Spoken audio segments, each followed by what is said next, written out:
GOAT format is one of the most popular alternative formats you can enjoy in Yu-Gi-Oh! Even if in the past few years it has been overtaken by Edison format, it still has a dedicated fanbase that has been enjoying this format for the past 18 years. And like all formats, certain cards see more widespread play, also known as staples. And today, we'll be taking a look at the 10 best cards you can be playing in this legacy format. And also, today, we'll be having a guest speaker taking it away. Starting off at number 10, we have Magician of Faith. This is a level 1 light spellcaster with a flip effect that allows you, when it is flipped face up, to add one spell card from your graveyard to your hand. Even though this effect is very powerful, it has the disadvantage of being on a slow, small flip monster, which means that it hasn't seen any play for years. In 2005, however, this was an absolute powerhouse. The much slower gameplay and the extremely powerful pool of spell cards meant that spending a turn on setting a monster that would perish shortly after was very worth it when you're getting game-determining cards like Nobleman of Crossout, or the now banned Metamorphosis. The latter had the additional upside of being able to transform your spent Magicians of Faith into one of the boogeymen of the format, Thousand Eyes Restrict. The fact that Magician of Faith essentially doubles all your spells made it one of the most widely played cards during 2005 and for all the following years in a format with such powerful spells as some of the ones we'll be seeing later in this list. Time, however, has sped up the game to the point where generic flip monsters can't really keep up with how quickly decks play nowadays. If all of that wasn't enough, good light monsters are very rare in this format, so a light monster that finds itself in the graveyard with a lot of ease to enable chaos synergies with Chaos Sorcerer and others. Still, its extremely powerful effect, and it being as generic as it is, makes the Magician of Faith one of the best cards you could put in your GOAT deck, no matter what strategy you're employing. Continuing on to number 9, we find Call of the Haunted. This continuous trap allows you to, when flip face up, target and special summon one monster from your graveyard in face up attack position. Also, when either the monster or Call of the Haunted are destroyed, the other leaves as well. Monster Revival is at a premium in GOAT format, and Call of the Haunted is probably the best choice you can make for any of your necromancy needs. The only competition this card has is Premature Burial, an equip spell which allows you to, at a cost of 800 life points, target and special summon one monster from your graveyard back onto your field. To new players, Premature Burial might seem decently better than Call of the Haunted, since it's a spell you can activate during your own turn and don't need to wait until your opponent's turn. Not only that, the ability of this card to be bounced by your own effects made it an extremely vital piece for combo decks later on in the game. Cards like Brionac, Dragon of the Ice Barrier, were able to, before it was errataed, to return Premature Burial back to your own hand so you could keep reviving monsters, since the monster you summon is only destroyed if Premature Burial itself is destroyed, not removed in other ways. During GOAT format, however, this was a quirk which could not really be exploited consistently. Actually, what players valued more was the ability Call of the Haunted grants you to summon a monster during your opponent's turn. Yes, it might be a lot slower than Premature Burial, but in a format as slow as GOAT, you really prefer the huge upswing in tempo you get from putting a guy on board as a quick effect. Being able to block an opponent's attack by reviving something like a DD Warrior Lady or a Mystic Tomato is huge in this format, granting you a massive swing in tempo. Not only that, but being able to recover any of the very few strong monsters in the format is always welcome. For number 8, we have Breaker the Magical Warrior. This is a level 4 Dark Spellcaster monster with 1600 attack and 1000 defense. This easy to summon monster gets one spell counter when it's normal summoned, which makes it gain 300 attack. Not only that, it allows you to remove that one spell counter it can have to destroy an opponent's spell or trap card. In case you're not familiar with GOAT format, the spell and trap cards you play are immensely more powerful than any monsters you have access to. Decks with cards like Trap Dust Shoot, Book of Moon, Pot of Greed, Delinquent Duo have to share deck space with cards like Gravekeeper Spy or Big Shield Gardna. Suffice to say, removing these extremely powerful back row cards is a huge selling point for Breaker. Not only that, easy to summon, high attack monsters were at a premium during this time. When some decks play Zombyra the Dark just to have a half decent beater, you can really see how dire it really is. So the fact Breaker just shows up on board with a huge 1900 body makes him not only a threat for spells and traps, but monsters as well. Most monsters you're gonna have in your deck have much lower stats, like Mystic Tomato, Don Zalug, or Dekoichi, the battle-enchanted locomotive, which Breaker can very easily beat over with just a normal summon. And if you've played any amount of GOAT format, you'll know back row removal is at a premium. During this period, which little back row removal is legal is heavily restricted, meaning that a monster that doubles both as a beater and spell and trap removal is probably the best thing you could be summoning in GOAT format. Even if that's not convincing enough, Breaker's Dark attribute makes it extremely relevant for the powerhouses that are Blackluster Soldier, Envoy of the Beginning, and Chaos Sorcerer. Continuing into number 7, we find Heavy Storm.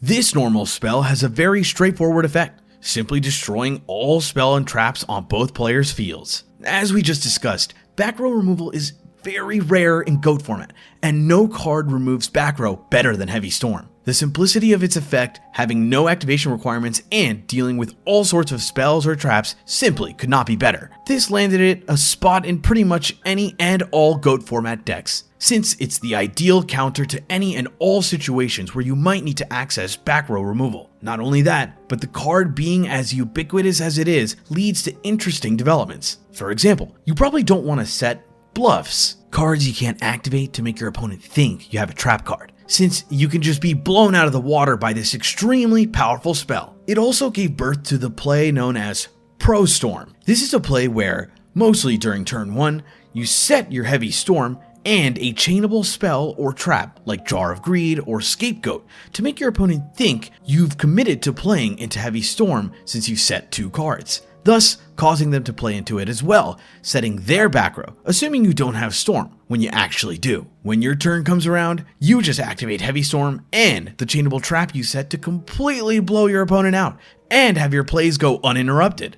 But honestly, with how good Harpy's Feather Duster has been ever since it was unbanned, I don't think I need to elaborate why a card that essentially does the exact same thing is good. At number 6, we have Book of Moon. This simple but quite powerful quick play spell allows you to target one face-up monster on the field and set it face down. Setting monsters face down is one of the strongest effects you can have access to in Yu-Gi-Oh!, and this is no exception. No activation requirements other than your opponent being able to have their monsters' day ruined at any point during either player's turn. From the moment of its release until today, it has been flipping monsters face down like it's their job. Be it Berserk Gorilla, Gladiator Beast Bestiari, Dante Traveler of the Burning Abyss, or Kashtira Rise Heart, Book of Moon is an effective and easy way of dealing with most monsters you're going to face. In GO format, however, the card gains a dimension of usability we don't really see nowadays. You see, the fact Book of Moon is symmetrical, that is, works for your opponent's monsters as well as with yours, makes it a lot more versatile than you might think. After GOAT format, this effect has been, and still is, very powerful to dodge targeting or negating effects. In case you didn't know, a face-down monster loses all modifiers and stops being affected by what was affecting it when it was face-up. For example, if you control a Kashtira Fenrir, which is negated by infinite impermanence, you can activate its effect to search as Chainlink 1, then set it with Book of Moon as Chainlink 2. When the chain resolves, Kashtira Fenrir will resolve as if it was not negated. In GOAT format, however, there is not a lot of effect negation Book can help dodge, but there are a lot of flip monsters. Cards like Dekoichi the Battle Enchanted Locomotive, Magician of Faith, or Night Assailant see widespread play, and Book of Moon gives you the option of setting these powerful flips face down to use their effects again. Not only that, stat optimization is very important in GOAT, since most monsters that have high attack numbers usually have low defense, meaning you can just beat over them if you set them with this quick play spell. Indeed, this card has had such an impact where most players refer to an effect that sets a monster face down as booking it, just as a testament of how much Book of Moon has shaped Yu-Gi-Oh! Storming into number 5, we find Mystical Space Typhoon. One of the cards with the most reprints in the game, this quick play spell can target one spell or trap card on the field and destroy it. As we discussed earlier, back row removal is at a premium in GOAT, and while Heavy Storm might be more powerful, MST's versatility makes it completely outshine its competition. Limited at the time, and for a long period after, it is hard to overstate just how much utility this basic effect provides. Obviously, it can trade 1-for-1 with any back row, but it does much more than that. Going first, you can use it at the end of your opponent's turn to whittle down their back row before they even have the chance to flip their cards. More importantly probably is its ability to remove cards like Call of the Haunted or Premature Burial before they actually get to summon the monster they're trying to bring out. Going second, it can remove annoying floodgates like Level Limit Area B or Skill Drain, which sees some sporadic play in the format. Even if time has driven Mystical Space Typhoon out of the limelight, cards with similar effects like Twin Twisters and Cosmic Cyclone have taken its place with their ability to be as versatile and also a little bit more powerful at a cost. Still, MST was still a common sight in several Sky Striker decks throughout the deck's time in the sun, as a spell which could easily fill your graveyard and help with removing powerful cards like Sky Striker Mecha Module's Multi-Roll or Mystic Mine. Few cards have had the impact Mystical's Face Typhoon has, confusing players who don't really understand the game into thinking it can negate any spell, and establishing a whole line of card design we still see innovations on. At number 4, we find Mirror Force. This normal trap can destroy all of your opponent's attack position monsters whenever they declare an attack. Does this even need an introduction? Probably the most well-known trap in Yu-Gi-Oh's history, this card is a true menace in GOAT format. The ability to completely wipe your opponent's board clean by them simply trying to damage you is absolutely insane. Indeed, GOAT format players will often switch some of their monsters to defense before declaring an attack because of Mirror Force's ability to completely turn the tide of a game. Mirror Force is another reason why Breaker the Magical Warrior is so good, since it can both attack and remove the threat of being wiped out by this trap. Like Heavy Storm before it, Mirror Force changed the way you play the game completely, and did so for years to come. Even as far as 2017's Zodiac, Mirror Force was a card to take into account, with it being able to change the scape in a Zodiac matchup. It was to the point where players were playing cards like My Body as a Shield or even Pianissimo in order to protect their Zodiac Trident from Mirror Force and other board wipes. But even before that, Mirror Force was a menace you had to take into account in any and all formats, no matter what deck you played. Nowadays though, battle traps have fallen off of favor as decks have a lot more removal. And even then, the Mirror Force retrains often outshine the original, with cards like Storming Mirror Force or Quaking Mirror Force being just a little bit better at their job. All in all, this card's ease of use, versatility, and low commitment makes it one of the strongest things you could be playing in any and all decks. Starting off at top 3, we find Snatch Steal. This equipped spell can only be equipped to an opponent's monster, making it so you control it for as long as it's equipped. Also, your opponent gains 1,000 life points during each of their standby phases. I don't think I really need to explain why an almost permanent monster steal effect with this little downside is good at any format, let alone GOAT. The ability to snatch a strong monster for yourself is powerful in any and all formats, with cards like Change of Heart being strong side deck cards to this day. And it's not only that, Mind Control and even Enemy Controller have remained relevant throughout the years. Because what's better than making your own big strong monster, taking your opponents for yourself? In GOAT format, this card allows strong attack effects like Dawn Zalug or Spirit Reaper to go through, allows you to deal with floaters like Mystic Tomato, to remove battle threats like DD Warrior Lady, and to take control of powerhouses of the format like Thousand Eyes Restrict. Funnily enough, Snatch Steal was banned not long after GOAT format, and remains so for most of the game's history. However, during 2015, it came back for exactly one ban list. As one might imagine, it took the format over by storm, with all topping deck lists at YCS Charleston 2015 playing the equip spell. And well, shortly after it was banned again.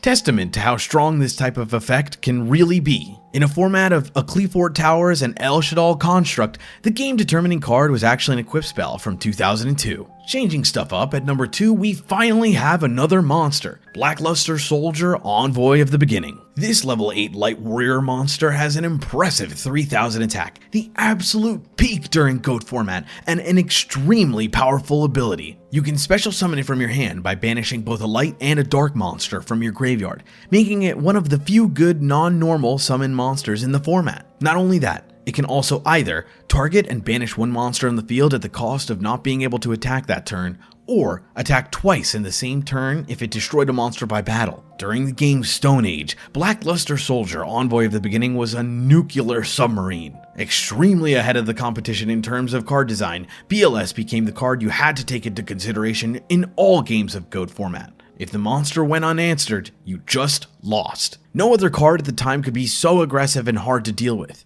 Few monsters could deal with it in a convincing manner. Only Tribe Infecting Virus and Exiled Force could really remove it, with Tsukiyomi only giving you an opening to out it with Nobleman of Crossout. But success didn't last long, as Blackluster Soldier Envoy of the Beginning was banned after GOAT format, and stayed there for a long time, until it was limited back in September 2011, and only returned to 3 copies in February of 2018, on the same ban list where Max C was finally banned. Invasion of Chaos redefined what Yu-Gi-Oh was, and I think no card shows better what this game truly is than Blackluster Soldier Envoy of the Beginning. Also released in Invasion of Chaos, Chaos Emperor Dragon Envoy of the End was its counterpart, showing off a much more devastating effect at a cost. By this point, we all know the famous Yatagarasu lock, which used this powerful chaos monster to wipe out your opponent's cards. But I think BLS is not only more iconic, but also much, much better. Finishing off at number 1, we have a triple way tie. You see, in GOAT format, there's a set of 3 cards players call the Trinity: Pot of Greed, Graceful Charity, and Delinquent Duo. 99% of all GOAT decks play all 3 of these cards, and it's no surprise why. Pot of Greed is a normal spell, which draws 2 cards. Graceful Charity is a normal spell, which draws 3 cards and then discards 2. Delinquent Duo is a normal spell, which, at the cost of 1,000 life points, discards 2 cards from your opponent's hands, 1 at random and 1 chosen by them. Yeah, these are strong, like really strong. They've been banned since forever and will likely never be unbanned. These 3 spells are the testament of how early spell cards were overpowered to hell.